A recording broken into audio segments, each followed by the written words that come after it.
Hey guys, All Sports 83, sporting another video at you, and today we're going to do episode 6 of the Face of the Franchise mode for Madden 20. And so we're basically going to jump in and probably do a couple of games in this episode, and I will go ahead and tell you that this episode was supposed to be 2 games that did not record. So basically I'm just going to jump in, show you the stats for those games. I think if I can jump in and take a look at it, just to give you an idea what happened. I kind of hate that I didn't get the video recorded. I thought I was recording, but I was not. So basically, we went from a winning record with a 4-3 record to a losing record with a 4-5 record. So look at some stats here as we get through about halfway through the season. Third in passing yards as a rookie, so that's not too bad. Enjoying that. The only thing that's really a struggle for this season so far is the interceptions. You can see 12 touchdowns, which is okay for a rookie. 15 interceptions. That is atrocious. We definitely have to clean up the interceptions, so that's pretty rough. We gotta get rid of all that craziness. Unfortunately, sorry, I did not go in and show you the stats of those games, but I did lose those games that I didn't get the chance to show you. So we're moving on. This is going to be week number 10, I think. We already went through our bye week, and so this is going to be our 10th game of the season. So we got a 4-5 record, and so we're gonna face the Oakland Raiders here, and basically just going to try to get a good start. They get the ball first and scored immediately, and so basically they got to answer, try to see if we can't get that touchdown on our own, and get this game off to a really good start. Yeah, that was a good start getting the playmakers involved. You mentioned that to me pre-game. That's what they did there. Yeah, I think a lot of people think they push him back. On first down, he'll drop to throw. Nowhere to go here. He lost the football.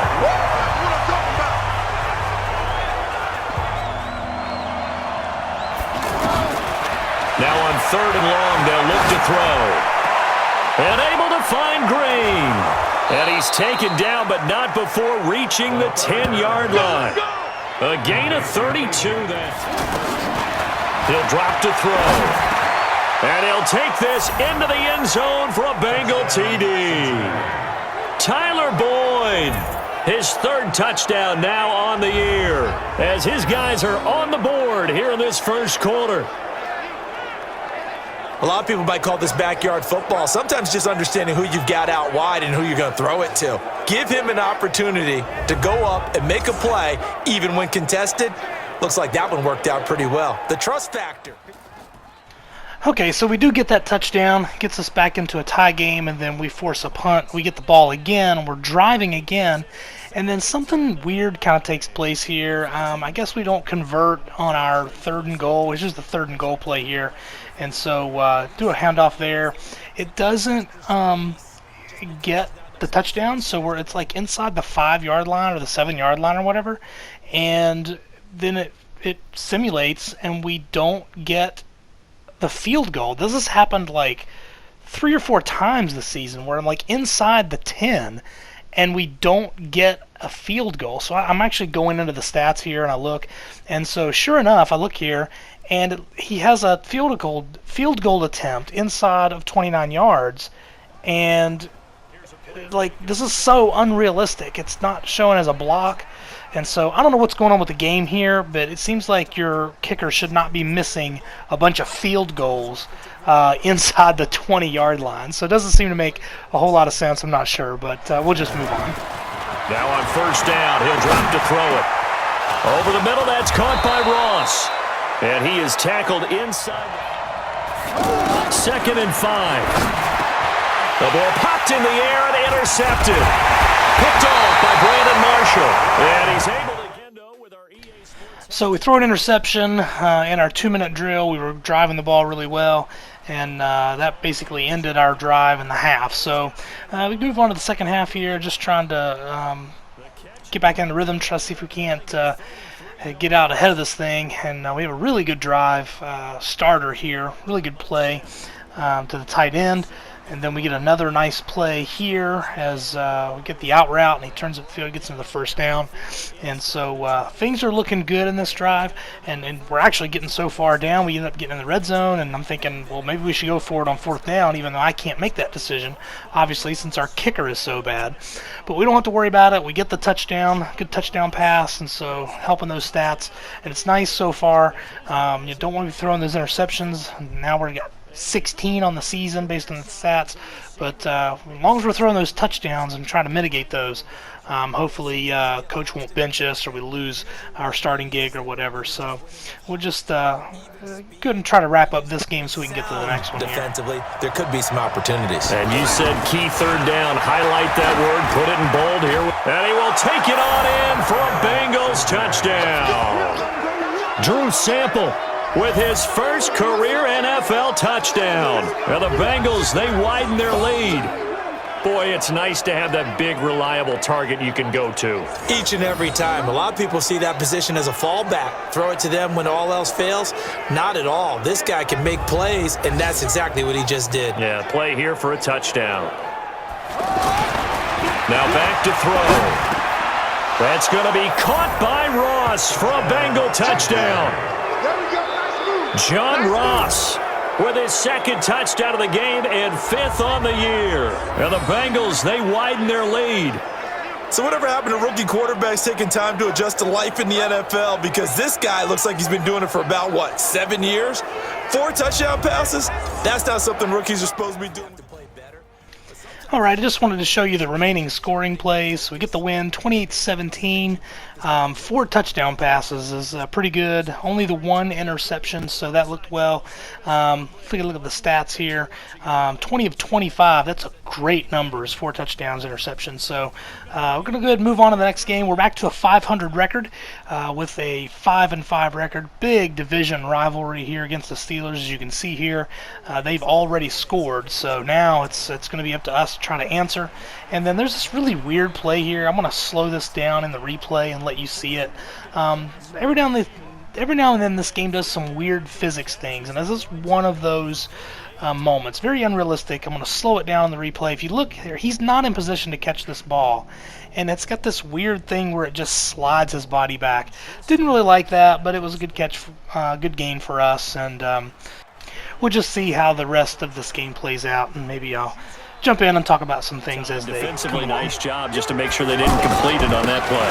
On second down, here's Mixon, and he bulls his way into the end zone for a Bengal touchdown.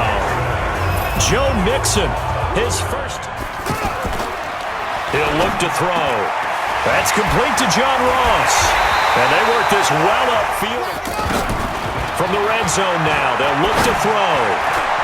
Looking for Boyd, and he's got him. Touchdown, Bengals.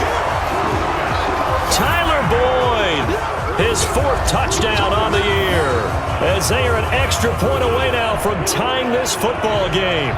Precision, precision, precision. That's the definition of it right there. Great pass, great catch for the squad. Off the play fake, he'll look to throw. And he'll take this into the end zone for a Bengal TD. C.J. Uzomah, his 2nd touchdown.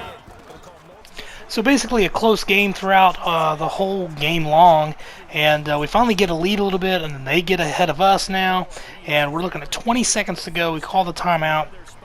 Just need a field goal to win this thing. 4th and inches here. We got to go for it, and we just barely get it. So it's a big play for us. Keeps us alive, and basically now it's up to just getting into field goal range.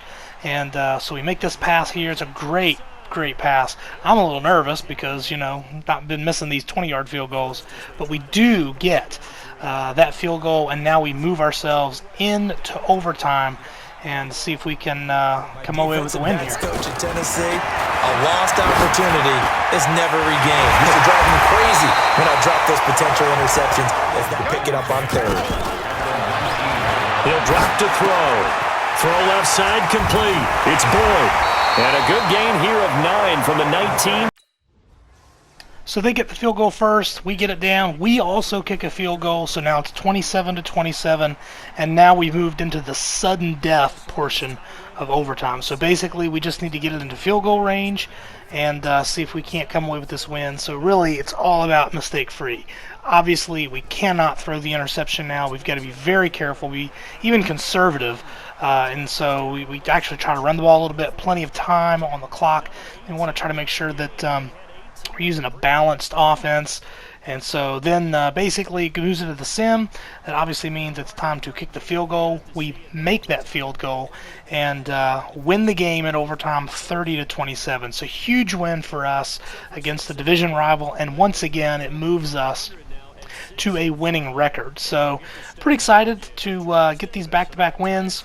And take a look at the stats here. 27 for 42, 373 yards, 2 touchdowns, which is okay, but definitely the big number is that 0 interceptions. So definitely happy with the performance of really both games. 6 touchdowns and only 2 interceptions, or 1 interception, that is. So really got to work on getting those interceptions down the rest of the year. So if we can do that, I think we're going to be okay, and maybe even make the playoffs. So, but anyway, that's it for this video. I hope you guys enjoyed it, and we'll jump out and see you next time for episode 6 of the Face of the Franchise mode. Have a good one.